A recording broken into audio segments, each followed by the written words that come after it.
delivering smiles all around the professional careers. Reach us to reach them. Karaikudi தொகுதியும் VIP தொகுதியாக இப்போ பார்க்கப்படுது. குறிப்பாக அங்கே சீமா நிற்கிறார். இன்னொரு புறம் பார்த்தீங்கன்னா டிவிகே பிரபு இங்கே டஃப் ஃபைட்டு போகும் அப்படின்னு சொல்கிறாங்க. சீமானை விடவா டிகே பிரபு ஜெயிச்சிருவார். அங்கே நீங்கள் காரைக்குடியில் கேட்டிங்கன்னா டிவிகே அப்படின்னா விஜய் அப்படின்னு சொல்கிறத விட பிரபுன்னு சொல்லுவாங்க. சீமான் எப்படின்னா சீமான் ஒரு மிகப்பெரிய ஆளுமை. இது வரைக்கும் ஜெயிக்கலை, இல்லை சீமான் ஜெயிச்சு சட்டசபைக்கு வரட்டும் அப்படின்னு. ஏன்னா இப்போ காங்கிரஸ் நிறைய உரண்டை எழுத்துட்டாங்க. இவங்க இந்த மாதிரி ஒரு பிரச்சனை பண்ணி உங்களை ஜெயிக்க வச்சு என்ன நடக்குது, காங்கிரஸ் பிரயோஜனம் இல்லை அப்படின்னு சொல்லி ஒரு பக்கம் டிஎம்கே ஆட்கள் இருக்காங்கல்ல, அவங்க காங்கிரஸுக்கு முழு மூச்சா மனசார இறங்கி வேலை செய்யவே மாட்டாங்க. பூத் ஏஜென்ட்ல உண்மையை செய்ய மாட்டாங்க. ஏன்னா காங்கிரஸ் அவ்வளோ பண்ணியிருக்காங்க.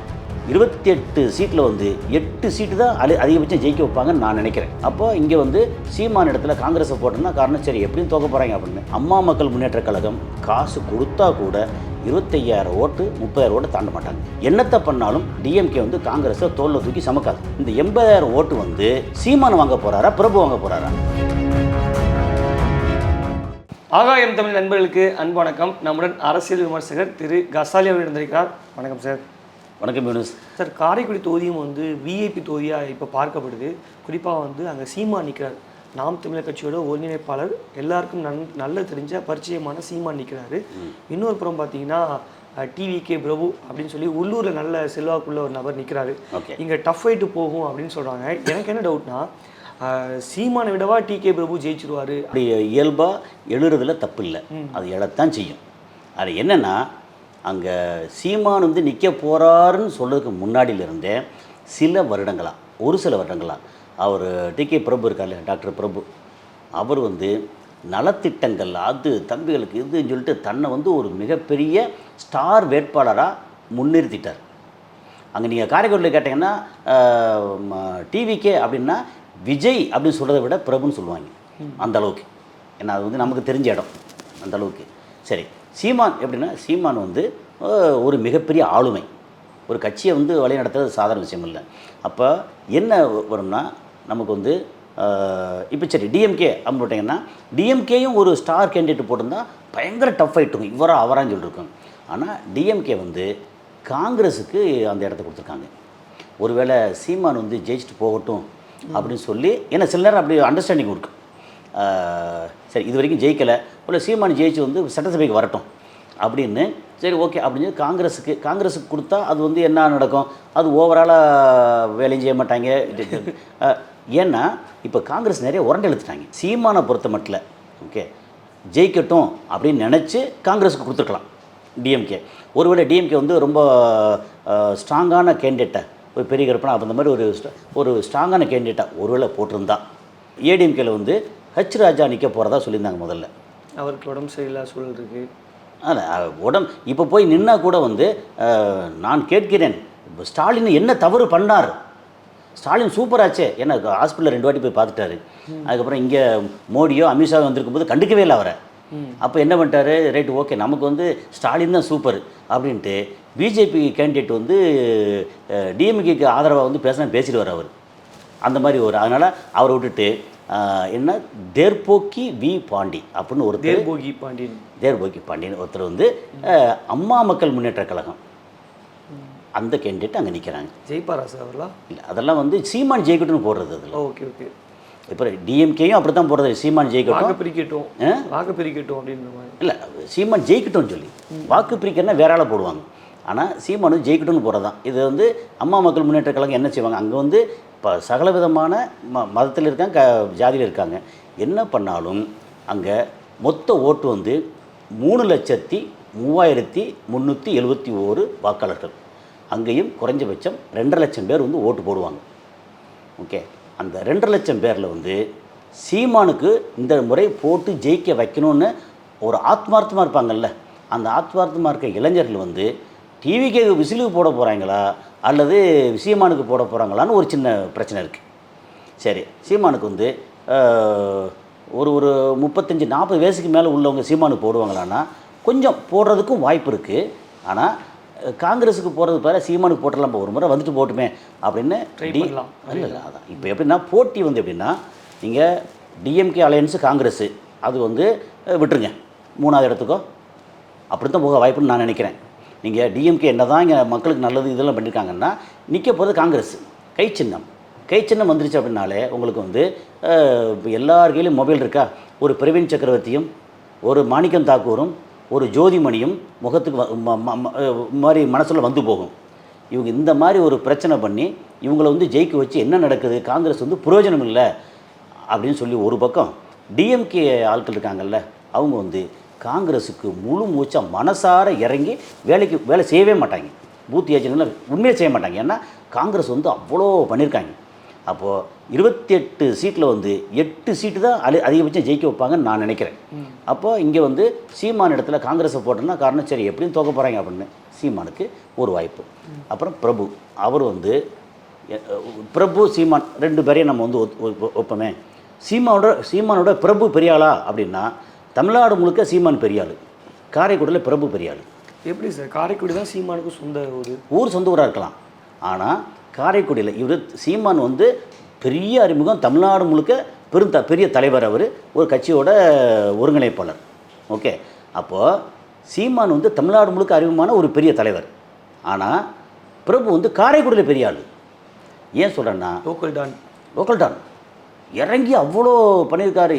பசங்க, அதாவது ஒரு பசங்கன்னா அண்ணே இந்த மாதிரி ஒரு கிரிக்கெட் விளையாடணும் அப்படின்னா எத்தனை கிரிக்கெட் பேட் வேணும் இது வேணும் அப்படின்னு சொல்லி டக்குன்னு வாங்கி கொடுக்குறதுலேருந்து காசு செலவு மேலே செலவு பண்ணி அப்படி பண்ணுங்க.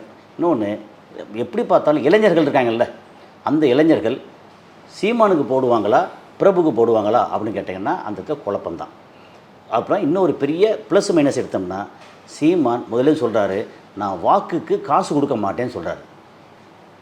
காசு கொடுக்காத இடத்துல டிவிக்கேல யங்ஸ்டர்ஸ் இருக்காங்கல்ல, அவங்க வேணால் கொஞ்சம் பேர் வந்து விசிலுக்கு போடலாம்.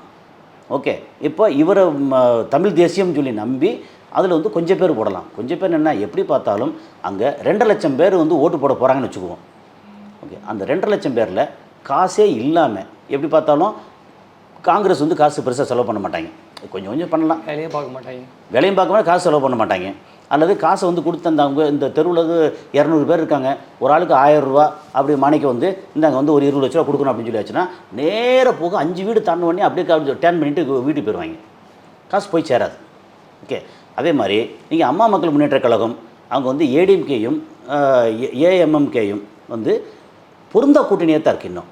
அதாவது இவர் கூடலாம் சேர்ந்து நம்ம வந்து வேலை செய்ய வேண்டியிருக்கு அப்படின்னு அந்த ஒரு நிலைமையில் இருக்காங்க. அப்போது ஏடிஎம்கே அவங்க வந்து பெருசாக அம்மா மக்களுக்கு வந்து வேலை செய்வாங்களான்னு தெரியாது. அங்கேயே இது பிரச்சனை தான். ஆமாம், அங்கே வந்து இது வந்து ரெட்டைலை இல்லைன்னு நினைக்கிறேன். ரெட்டைலை இல்லைன்னா அவங்க வந்து எப்படின்னா குக்கர் சின்னம். அப்போது ரெட்டைலைங்கிறது மவுஸ் வேறு, குக்கருக்கான மவுஸ் வேறு. ஓகே, ஸோ அந்த இடத்துல ஒரு சின்ன ஒரு குழப்பம் இருக்குது. இவங்க 2 லட்சம் ஓட்டில் வந்து அம்மா மக்கள் முன்னேற்ற கழகம் காசு கொடுத்தா கூட 25,000 ஓட்டு 30,000 ஓட்டு தாண்ட மாட்டாங்க அப்படின்னு தோணுது. இது ஒரு சின்ன இப்போதைக்குள்ள அங்கே எடுத்த கணிப்பு. அதே மாதிரி டிஎம்கே காங்கிரஸ் வந்து எப்படி பார்த்தாலும் ஒரு 60,000-70,000 ஓட்டு வாங்கிடுவாங்க குறைஞ்சபட்சம். அப்போ இது 2 சேர்த்தாச்சுன்னா 1 லட்சம் ஓட்டு வந்துடும். மிச்சம் இருக்கிற 1.5 லட்சம் ஓட்டு. இந்த 1.5 லட்சம் ஓட்டில் வந்து சீமான் எவ்வளோ வாங்க போகிறாரு, நம்ம வந்து டாக்டர் பிரபு எவ்வளோ வாங்க போகிறாரு. இப்போது பிரபு வந்து ஒரு 2 லட்சம் பேருக்கு வந்து காசு கொடுக்குறேன்னு வச்சுக்கோங்க, 20 கோடி ரூபா கொடுக்கணும், 1000 ரூபா கொடுத்தா. அப்போது சீமான் அண்டு பிரபு 1.5 லட்சம் ஓட்டு கையில் இருக்குது. இந்த 1.5 லட்சம் ஓட்டில் யார் 80,000 ஓட்டு வாங்குகிறாங்களோ அவங்க ஜெயிப்பாங்க. இதுதான் நம்ம கணக்கு. இவ்வளோ தான். இந்த 80,000 ஓட்டு வந்து சீமான் வாங்க போகிறாரா பிரபு வாங்க போகிறாரா? சரி, இப்போது மக்கள் வந்து சீமானுக்கு ஏன் ஓட்டு போடணும் அப்படின்னு ஒரு கேள்வி வரும்ல. அவர் வந்து அறிஞ்ச முகம் தெரிஞ்ச முகம் இதெல்லாம் வர்றாரு போகிறார் அப்படின்னு. போன முறை வந்து இது இருந்துச்சு, மைக்கு சின்னம் இருந்துச்சு ஒளி வாங்கி. இந்த முறை வந்து வழக்கம் போல் பழைய சின்னம் இது இருந்துச்சு, கரும்பு விவசாயம் வந்துருச்சு. ஜெயிக்கிறதுக்கான வாய்ப்பு வந்து ரொம்ப ரொம்ப அதிகம்னு எனக்கு தோணுது இந்த இடத்துல.